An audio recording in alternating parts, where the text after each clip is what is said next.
Ayan, so makinig na para mabilis tayo. So, Record, sir. ayan. So, the development of personality. So, we are done with the lesson 1, which is understanding personality and importance. So, dito naman tayo sa development of personality. Ayan. So, dito sa development personality, personality develops in different stages of life. So, kapag sinabi nating personality, yan kung paano ka, yan yung, inulit ko lang, yan yung kung paano ka manamit, kung paano ka makipag kapwa-tao. Okay, yung ugali mo is also your personality, tama? So those are personalities. So ngayon naman, paano ba na-develop or ano ba yung, paano ba na-develop ang iyong personality? So, makinig na. So this is a personality chart according to Erik Erikson. Okay? So summary na lang siya para mas mabilis tayo. So medyo marami-rami kasing babasahin pag ganito pa. Okay, so let's start with, so yan. So we have the age, important events, outcome, and conflict. So ito na yung summary niya. So I hope maintindihan niyo siya. So starting with infancy. Okay, so nung ipinanganak ka, okay, so isipin niyo yung mga bata na ipinanganak hanggang 18 months. Okay, so that is 1 year old maybe. Yes, 1 year old. Ayan. So ano yung commonly na hinihingi nila?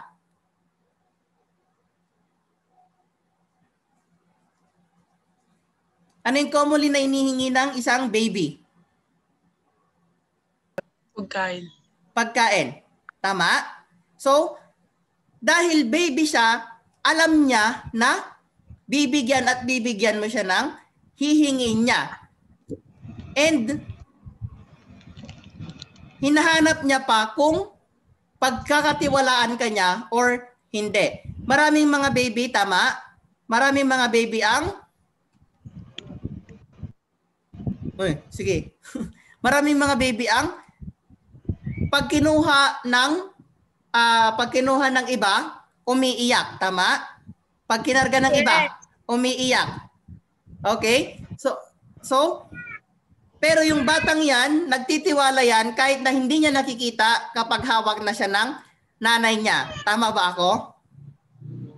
Yes. Ayan. So, your infancy stage develops, or you should develop your trust versus mistrust.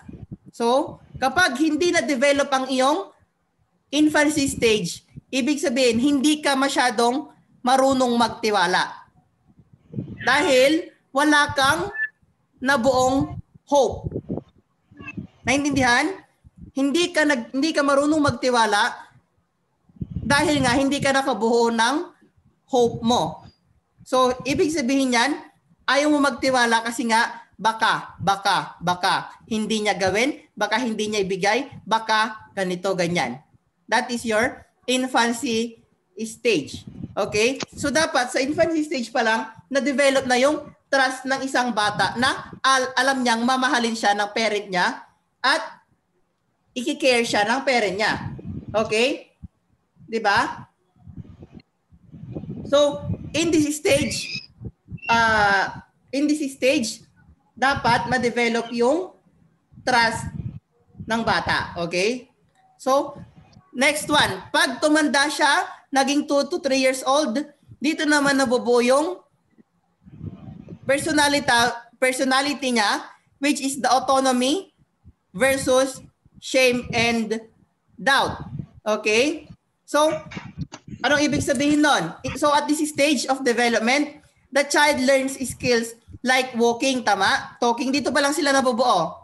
And feeding himself. Ayan. So, 2 to 3 years old, nakita mo na ba na hindi pa rin sila nagsasarili? Di ba tinatry na nila, minsan hinahawakan nila yung dede nila. Di ba? And at this stage, the child wants to explore the environment and learns to become independent. So on the other hand, the child may develop low self-esteem and doubt. Tama? Towards his environment when he experiences shame in exhibiting his skills. So, for example, yung bata sumayaw ng ganyan, 3 years old. 3 years old. Sumayaw ng ganyan, ipinahiya mo. Anong maiisip niya sa sarili niya? Ay, hindi pala ako pwedeng sumayaw kasi pangit.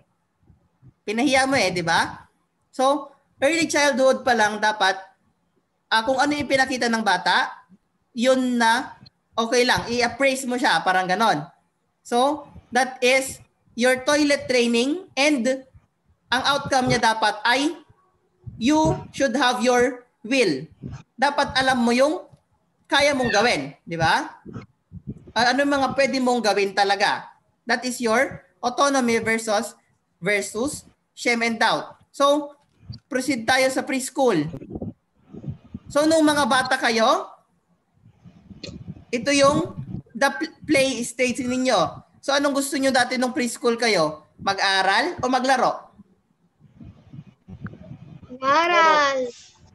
Sure. Maglaro, di ba? So, ang gusto nyo dito ay mag-explore. Tama? So, dito kasi nabubuo ang initiative or guilt. So, when we say initiative, yan yung pagkukusa. Ayan.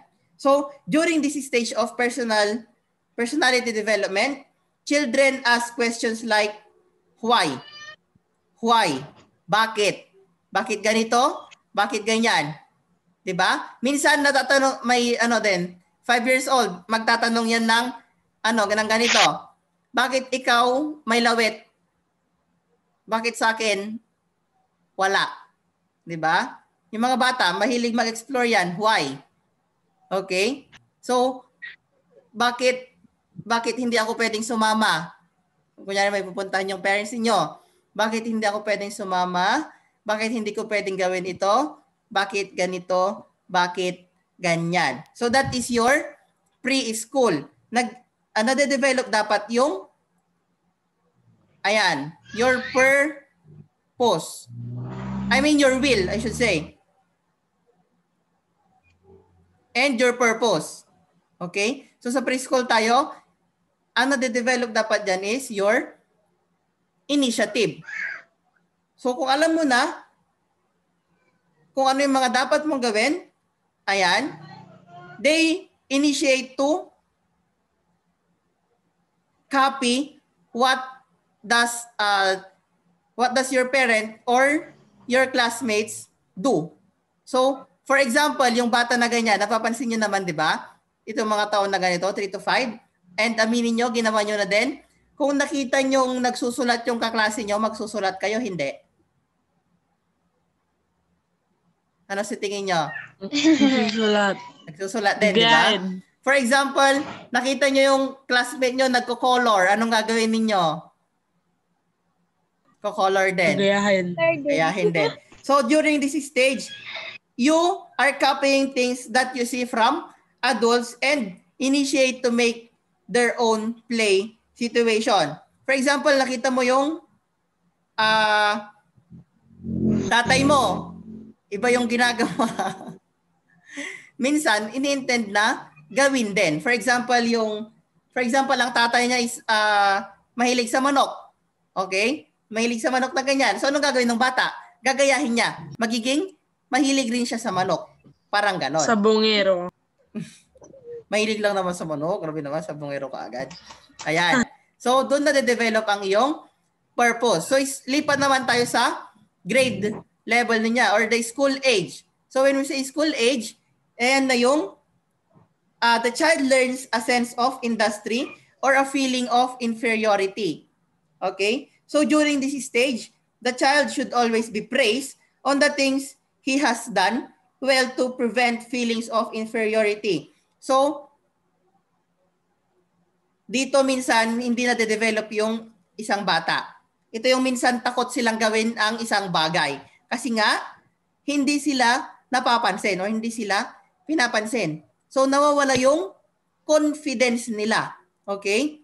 So, hindi na de-develop yung confidence nila. Kaya, pag lumaki, takot gawin or takot simulan ng isang bagay. Okay? This is your school age. So, ilang taon na kayo? I think, school age, tama? Hanggang 11 years old? Sir, yung iba, Ha? adolescent na. Adolescence na ba? Okay. So ayan, school age, dito nabubuo pa lang yung industry versus inferiority. Ayan. So, he need not to compare himself to others. So, encouragement and appreciation are needed at this stage. So, ito yung mga stage pa lang ng iba. And, nasa kalagitnaan kayo ng adolescence. So, when we say adolescence naman, at this age, this stage, ayan, children learn to the sense of identity or role confusion. So during this stage of personality development, children starts to ask questions themselves like, who am I? Sino ba ako? Ano ba talaga yung kung saan ba ako pupunta? Okay? So nagkakaroon na sila or nagiging mature na yung pag-iisip nila. Kaya nagtatanong-tanong na rin sila. And commonly, nagkakaroon na ng social relationships. Ayan, so naghahanap na sila, ano ba yung gusto ko? Lalaki o babae? Okay? Parang gano'n siya. Naghahanap na sila ng fidelity. Okay? So, social relationships na rin ang hinahanap nila. And they are finding their identity na. Kasi kung hindi mo nahanap yung identity mo, yan yung nagkakaroon ka ng role confusion, which is nagiging bakla or tomboy ka. Ayan siya. So kay adolescents, that is 12 to 18 years old. Okay. So pagkatapos ng adolescence, doon na lilipat si young adulthood. So ang hinahanap mo naman dito is your true relationship. Gusto mo nang asawa, 'di ba? So intimacy versus isolation naman. So during this stage of personality development, the person develops intimacy and solidarity through dating and marriage. Ayun yung talagang naghahanap na sila ng love. Real love. Hi. Love, ganyan. Ayan. So family and friends are important during this stage of his life. So a person feels isolated and alone when he fails to establish this lasting relationship with other people. Ayan. So the person develops intimacy and solidarity or isolation na siya. So naghahanap na sila ng kalinga. Ayan. So naghahanap sila ng mga kasama nila sa habang sila ay tumatanda. So that is young adulthood. So dito naman nag-i-start, yes? Kayo nakahanap na kayo? Wala pa. Ayan. Naghahanap pa lang. Hanggang 40 years old naman, sabi niya, pwede naman. 40 years old, pwede pa. Okay. So dito tayo sa middle adulthood. Kapag sinabi natin middle adulthood, ayan. So during this stage, the person develops generativity versus stagnation. So kung hindi siya nakahanap ng love niya during young adulthood, anong mangyayari sa kanya? Magi-stagnant siya. Dapat ginawa ko to noon. Dapat ginawa ko to. Naisip na nila ito. Ayan. So, middle adulthood, generativity or stagnation. During this stage of personality, people are normally settled and have made progress in their career and family. So, nagkakaroon na sila dito ng pamilya. Ayan. So, people enjoy life that has been made meaningful by important decisions and by family life. So, however, if a person does not enjoy his decisions, a feeling of stagnation or a sense of uselessness arises. So, when we say stagnation, yan yung parang naiisip mo na, sayang, parang ganon. Parang wala akong silbi. Parang ganon yung nangyari sa kanila. Kasi nga, during this stage, tumatanda na talaga. Kasi nga, mahirap naman nang makahanap dito sa edad na to ng love. Diba? Alangan naman na dito sa middle adulthood, dito ka palang naghahanap ng, dito mo palang sinasabi kong lalaki ka or babae ka. Di ba? Kung bakla ka or tomboy ka, di ba? Okay. So dito, masasabi niya na stagnant siya or wala siyang silbi sa buhay. Parang wala. So dito nagkakaroon ng mga yung what do you call this one? Yung pagpapatay din sa sarili nila. Anong tawag doon? Mambikal. Wait. I forgot what do you call that one? So mga suicide. Mga suicide. Ayan. Kasi nga naiisip nila na wala silang silbi sa buhay kasi hindi nila na-develop yung social relationships and the relationships with their family. And dito rin yung work nila and parenthood. Okay? So, for example, ganyan, nagkapangasawa sila tapos wala silang magandang trabaho, wala silang matinong trabaho. Ayan. So, dito na nagkakaroon. Pero, kung na-develop ito, magkakaroon sila ng care. Ayan. So, ang iniisip na lang nila dito ay yung mga pamilya nila. Okay? So, nagsisettle down na sila dito. Ito yung mga pwede na silang kunin ni Lord, parang kay Ralph. Ayan. May ano na si Ralph. Ayan. So, last stage is the maturity. So, dito sa maturity naman, this is the final development stage in one's life. So, people who have done well feel a sense of integrity and accomplishment. So, mapapansin nyo yung mga lola-lolo ninyo, ganito sila. Makwento sila sa buhay nila. Okay? So, dito kasi nabuo yung wisdom. So, sabi natin yung wisdom, yun yung mga kaalaman. Okay? So, ang commonly ng ganito, ng 65 years old to 80, mapapansin nyo, pansinin nyo yung mga lola ninyo, pagkausap nila kaya nung mga kwento nila, nung kabataan ko, ganito. Ganito ako dati. Oh. Nung bata ako, nagkaroon ako ng 2 girlfriend, mga ganyan sila. So, pero ang napangasawa ko ay yung... Ganon sila, makwento sila, di ba? Ayan. Yes. Makwento ang mga matatanda. So, during this stage, kasi naiisip na nila yung mga ginawa nila sa buhay. Okay? So, hanggang mamatay na yan. That is the maturity. Naintindihan ba? So, recap lang natin.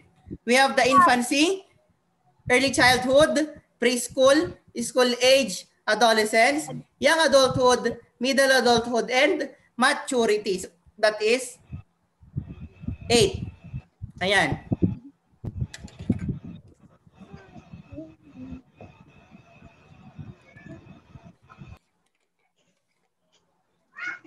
So, maybe I will include this on your long test on Wednesday. Okay? So, screenshot nyo na yan and then write nyo na. So, this is your... Wait lang, sir.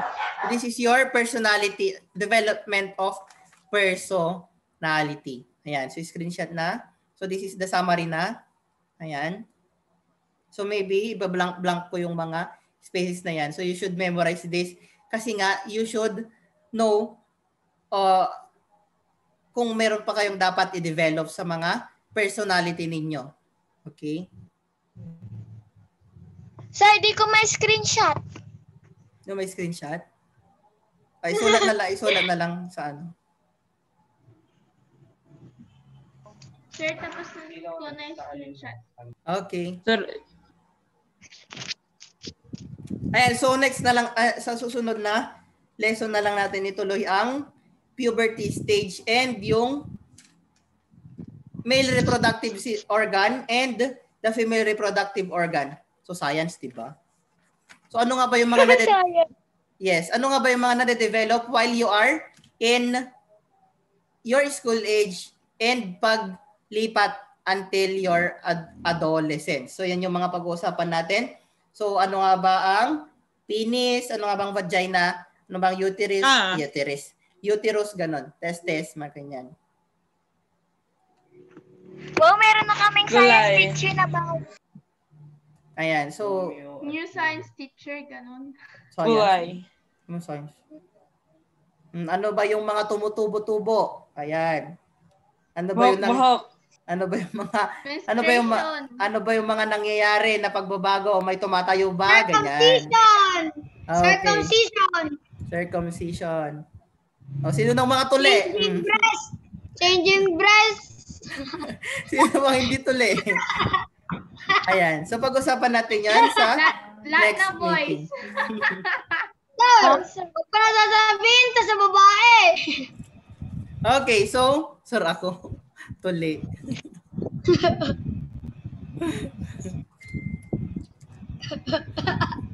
Okay. Ayan. Bye-bye.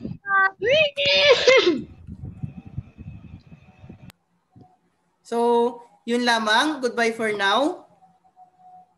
So, see you next week for your exam. Okay, bye-bye. Bye-bye. Bye-bye. Bye-bye.